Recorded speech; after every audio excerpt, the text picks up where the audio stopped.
Hey guys, in today's video I wanted to just kind of show you a demonstration on the tap centering because I know a lot of you guys have been wondering how to do that. So I wanted to show you a little bit of kind of the method that I use, and I'll show you on an actual bowl that Izzy made. I'll kind of demonstrate it on there for you, and then I'll show you kind of how you get the rhythm of tapping it and tapping it and tapping it until just the very top foot ring is centered. So I'll show you some of that in this video, and then I'll also do a little bit of how I trim to make sure that the foot ring is perfectly symmetrical. I'll show you how to trim that as well. So check it out. All right guys, so here it is. I have a clean bat, and obviously the piece is upside down. It looks like it's been trimmed already just because I had it centered earlier and then I trimmed it, but it was too wet.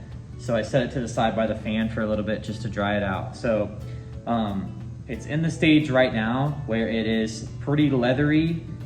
So if you make a fingernail mark, it's not super easy to make your fingernail mark, so that's when you know it's good.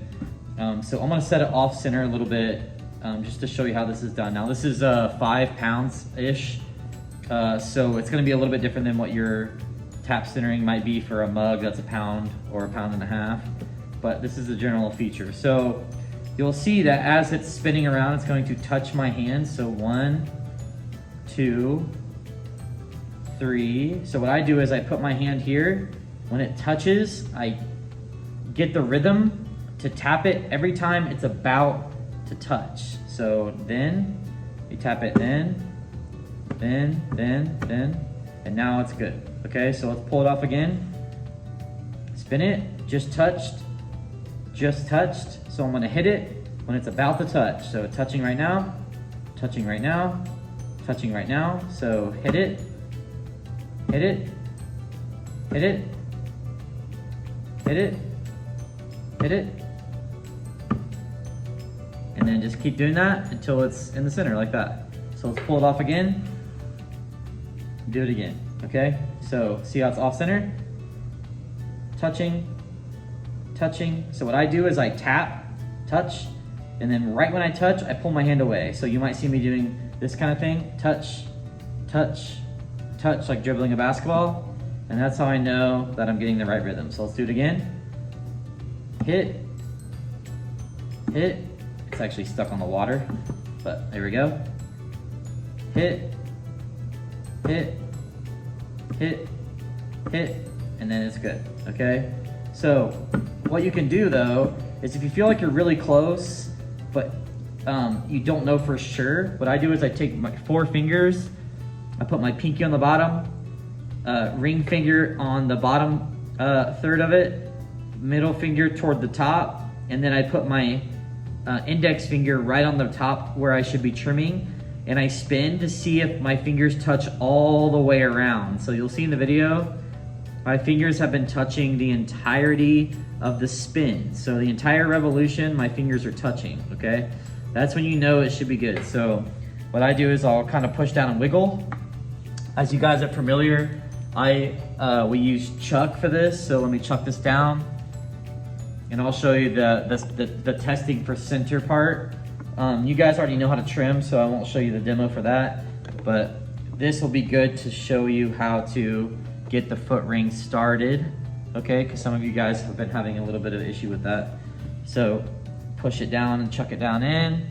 Now, if you've noticed, I've been holding it down tight with one hand as I chuck, just to make sure it doesn't spin out. Now, what I do next is wiggle this.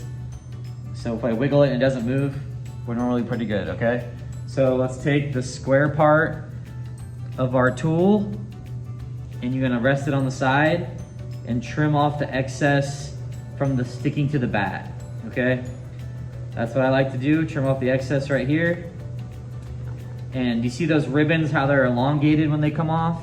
That's when you know that it's in the perfect stage. If you dig in and it sticks to your tool and bundles up, that's when your clay is too wet. So it should be pretty ribbony.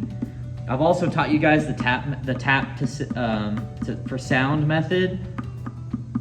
If you tap it and it sounds like something that's hollow, like a piece of plastic, then you know that you're almost all the way through. So take the square part of your tool and you make a ring right on the top.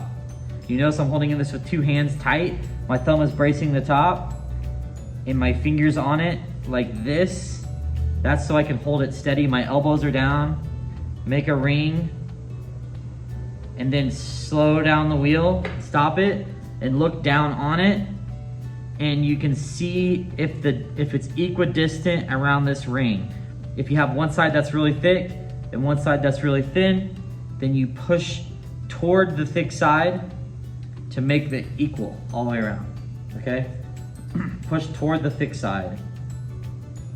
So I won't show you the complete trimming demo, but that is how I like to tap center it, okay?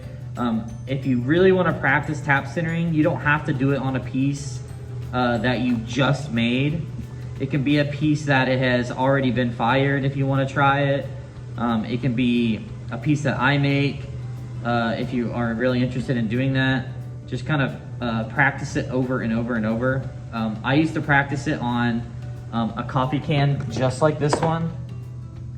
I would put like weights in there like clay and just tap center the can. That can help you too to figure out what you're gonna try to do when you have your piece on the wheel. Now, the discrepancy is here, and some of you guys have been asking me this as well, is what if my piece isn't centered in the first place when you make it?